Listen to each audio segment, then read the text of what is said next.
नमस्कार। गुड़ रहस्य ज्योतिष केंद्र में आपका हार्दिक स्वागत है, अभिनंदन है। प्रिय बंधुओं, आप सभी का हार्दिक धन्यवाद जिन्होंने कि मेरे इस YouTube चैनल और Facebook पेज को लाइक किया, उसे सब्सक्राइब किया। आप सभी का बहुत बहुत तहे दिल से मैं आभार प्रकट करता हूं। अभी तक जिन्होंने मेरे पेज को लाइक नहीं किया और मेरे YouTube चैनल को सब्सक्राइब नहीं किया, आप सभी से निवेदन है कि आप जो है मेरे इस YouTube चैनल को सब्सक्राइब करें, मेरे पेज को लाइक करें। निश्चित तौर पर बहुत अच्छी महत्वपूर्ण जानकारियां मैं लेकर के आपके सामने आता हूं, प्रयास करता हूं, मेहनत करता हूं। तो और अगर आपको मेरी वीडियो अच्छी ना लगे तो आप मुझे कमेंट बॉक्स में लिखें। अगर अच्छी लग रही है, आपको कौन सी बातें अच्छी लग रही है, उस चीज़ को भी आप कमेंट बॉक्स में लिख सकते हैं। मेरे अंदर कितनी गलतियां हैं, आप वो गलतियां भी वहाँ पर लिख सकते हैं, ताकि अगले वीडियो में अगले कुछ समय बाद मैं उन गलतियों को सुधारने का प्रयास करूंगा। प्रिय बंधुओं, जैसे कि आप सभी जानते हैं कि मैं 12 लग्नों को लेकर के एक सीरीज शुरू की है, पंच महापुरुष राजयोग, जिसमें कि गुरु का हंस महापुरुष, शुक्र का मालव्य, शनि का शश, बुध का भद्र और मंगल का रोचक, ये 5 ग्रह पंच महापुरुष राजयोग निर्मित करते हैं। जब ये अपनी राशि में केंद्र में बैठेंगे, इसकी जो कंडीशन है वो केंद्र के इन 4 भावों में से किसी में भी वो विराजित होने चाहिए और अपनी राशि का होना चाहिए या उच्च राशि का होना चाहिए, तब यह राजयोग जो है वह माना जाएगा। अब इसके परिणाम किस लगन के आधार पर, कौन से पंच महापुरुष के राजयोग का जो है वो शुभ फल होगा और किसमें कुछ नकारात्मक परिणाम भी आपको दिखाई दे सकते हैं। प्रारंभ करते हैं। अभी तक वृश्चिक लगन तक मैंने वीडियो अपलोड कर लिया है, आज धनु की बारी है। धनु में सर्वप्रथम गुरु का हंस महापुरुष राजयोग निर्मित हो रहा है, इन 2 भावों में, चतुर्थ में और लगन में। यहां गुरु लग्नेश है, चतुर्थेश भी है। यहां पर गुरु का ये बहुत ही शानदार जो है हंस पंच महापुरुष राजयोग निर्मित हो रहा है। निश्चित तौर पर ये अनेक प्रकार के जो है सफलताएं आपको लेकर के आ रहा है, क्योंकि गुरु धन का कारक भी है, आपके शिक्षा का कारक भी है, आपके भाग्य का कारक भी, आपके विवाह का कारक भी, आपके संतान का कारक भी है और आपके लाभ का कारक भी जो है देव गुरु बृहस्पति है। निश्चित तौर पर ऐसा गुरु जब लगन में बैठेगा तो अनंत लाभ प्राप्ति का संयोग लेकर के आ रहा है। लगन में बैठा है, मान सम्मान प्रतिष्ठा। निश्चित तौर पर ये बुद्धि भाव पर दृष्टि दे रहा है, अपने ज्ञान भाव पर, भाग्य भाव पर, धर्म के स्थान पर। तो इसका एक सीधा सा मतलब यह है कि आपके जो है वो ज्ञानमय, धर्ममय बुद्धि आपकी जो है वो जीवन में काम करेगी। इनकी आप जो है एक अच्छे धर्म गुरु या एक अच्छा अध्यापक के रूप में प्रतिष्ठित हो सकते हैं अपने जीवन काल में। जब इसकी दशाएं, अंतरदशाएं आएगी तो इसका लाभ आपको अधिक प्राप्त होगा। जीवन में मान सम्मान आपको बेहतर प्राप्त होगा। चतुर्थेश भी है तो चौथे भाव का परिणाम भी लेकर के आ रहे हैं। चौथे भाव से हम भूमि, भवन, वाहन आदि चीज़ों को भी देखते हैं, तो वहाँ पर जो है इन चीज़ों का भी आप अपने जीवन में वृद्धि प्राप्त करेंगे। अगर यहाँ पर चतुर्थ में थोड़ी सी इसकी इंटेंसिटी या मतलब इसकी फलश्रुति थोड़ी कम कह सकते हैं। क्यों? क्योंकि वहाँ मूल त्रिकोण राशि में अगर ये लगनस्थ है तो बहुत ही बेहतर, लेकिन ऐसा नहीं है। कि चतुर्थ भाव में इसकी कुछ नकारात्मक परिणाम होंगे, ऐसा नहीं है। ये एक शानदार योग है, लेकिन हाँ इसकी स्ट्रेंथ, लगन के गुरु की स्ट्रेंथ चतुर्थ के गुरु की थोड़ी कम होगी।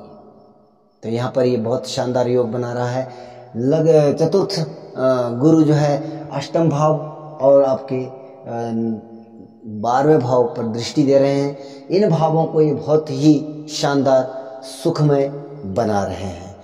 अष्टम भाव में, पीड़ा भाव में दृष्टि दे रहे हैं, तो पीड़ा को शमन करेंगे। गूढ़ रहस्य की बातें यहाँ से आप क्योंकि गुरु एक अध्यात्म ज्ञान है, तो ज्योतिष जगत में भी आप एक बहुत ऊंचा नाम प्राप्त कर सकते हो। द्वादश भाव मुक्ति का भाव है, और धर्म की जो धर्म का जो उत्थान है, या मतलब जो पराकाष्ठा है धर्म की, ये नवम भाव हमारा धर्म का है। लेकिन जो 12वां भाव है वो धार्मिक उत्थान के लिए है। इनके धार्मिक उत्थान आपका कब होगा? ऐसा गुरु चतुर्थ भाव में बैठ करके आपको एक बहुत बड़ा विद्वान, और आप जो है जीवन में अनंत ज्ञान की प्राप्ति को करवाने वाला रहेगा। अब यहाँ पर जो है गुरु की पंच महापुरुष राजयोग की संज्ञा, हंस महापुरुष राजयोग की जो संज्ञा है उसके अकॉर्डिंग मैंने परिणाम बताए। यहाँ पर शुक्र जो है उच्चस्थ स्थितियों में निर्मित होगा। यह भी मालव्य नाम का पंच महापुरुष राजयोग निर्मित कर रहा है, क्योंकि मीन राशि में जाकर के वह उच्च का होता है। परंतु यहाँ पर ये कंडीशनल तरीके से जो परिणाम देगा, शुभ भी और अशुभ भी। शुभ क्या देगा?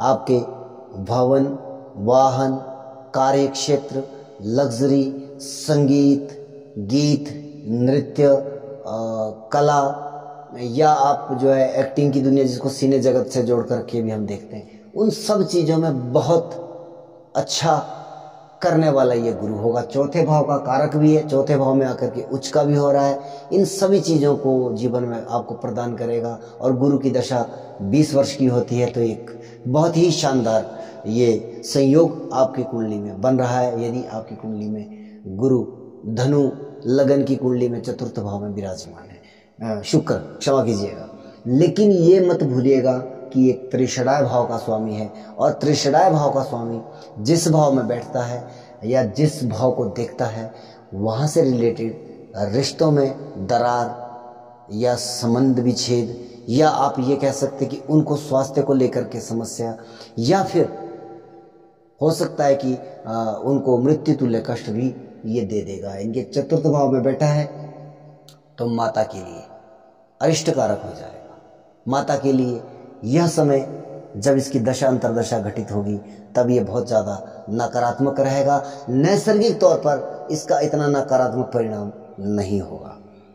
दशम भाव में दृष्टि है, यहाँ पर हम जो है अपने सास को देखते हैं, पत्नी की माता को, तो वहाँ पर भी आपका सास के साथ मतांतर हो सकता है, या सास की तबीयत बिगड़ सकती है जब इसकी दशा अंतरदशा जो है एक्टिवेट होगी।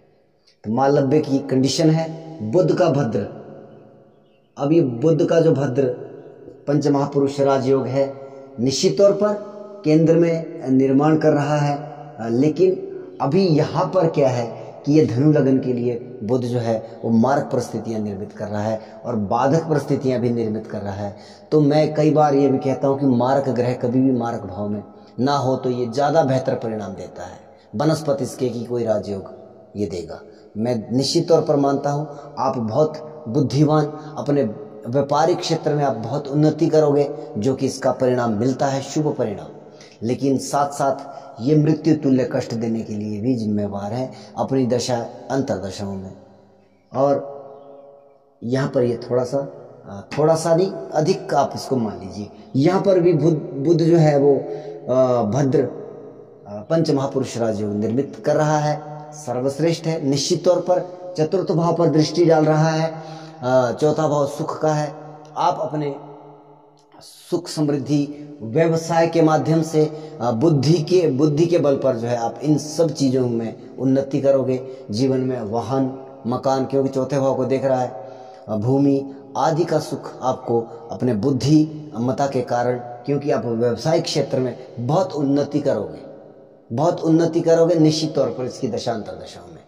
अच्छा, ये मार्ग है तो कहीं ना कहीं, अगर यहाँ पे भी एक कंडीशन में आपको बता देता हूँ कि अगर मार्ग भाव अनदर भाव में किसी में बैठा है तो वहां पर फिर इसको एक अलग तरीके से देखना पड़ेगा कि ये कितनी तकड़ी रेंज है इसकी। अगर यहाँ पर ये शुक्र के साथ युति बना रहा है तब इतनी ज़्यादा नकारात्मक समस्या यहाँ पर नहीं होगी, या शनि के साथ युति बना रहा है तब भी इतना ज़्यादा नकारात्मक ये नहीं हो सकता। लेकिन अगर इन शुक्र और शनि, क्योंकि त्रिषणाय से अगर ये संबंध नहीं बना रहा है, दृष्टि संबंध या युति संबंध, तो फिर यह बुध जो अपनी दशा अंतरदशा में त्रिषणाय लॉर्ड की अंतरदशा होगी या उसके दशा में बुध का अंतर आ जाएगा, तब यह समय आपके लिए मृत्यु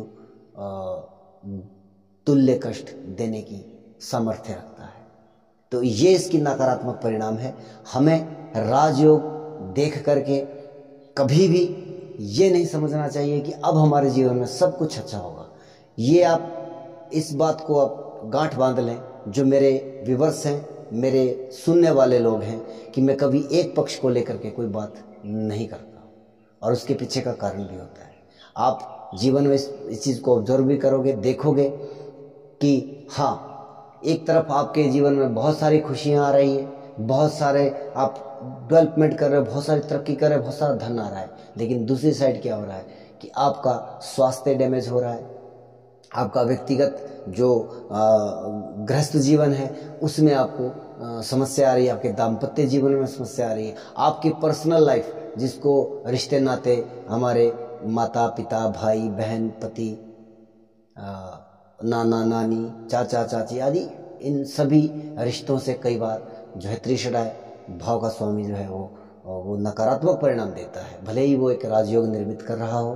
क्योंकि एक स्पष्ट राजयोग क्या हो सकता है जो सब कुछ दे सकता है, जो ग्रह कुंडली के लिए योग कारक भी हो और ऐसे राजयोग निर्मित कर रहा हो, आप वहां पर पूर्ण सफलता प्राप्त करोगे। आप व्यवहारिक जगत में भी, व्यावसायिक जगत में भी और पर्सनल चीज़ों में भी, पर्सनल व्यक्तिगत जीवन में भी आपको वहाँ पे उन्नति प्राप्त होती है। जो ग्रह कुंडली में अकारक होकर के राजयोग ग्रहण करते हैं आपकी कुंडली में, वहाँ पर आपको कंडीशन देख करके बात करनी चाहिए। तो अंत तक वीडियो देखने के लिए हार्दिक धन्यवाद। मैं उम्मीद करता हूँ कि आप लोगों का प्यार मेरे साथ बरकरार रहेगा। आप जो है इसी तरह मेरे इस YouTube चैनल को प्रेम देते रहें, प्यार देते रहें, आशीर्वाद देते रहें। इसे सब्सक्राइब करना और बेल आइकन को ऑल पर क्लिक करना ना भूलें, ताकि अगले वीडियो की जो है नोटिफिकेशन आपको प्राप्त हो जाए। जय श्री राम, जय श्री राधे।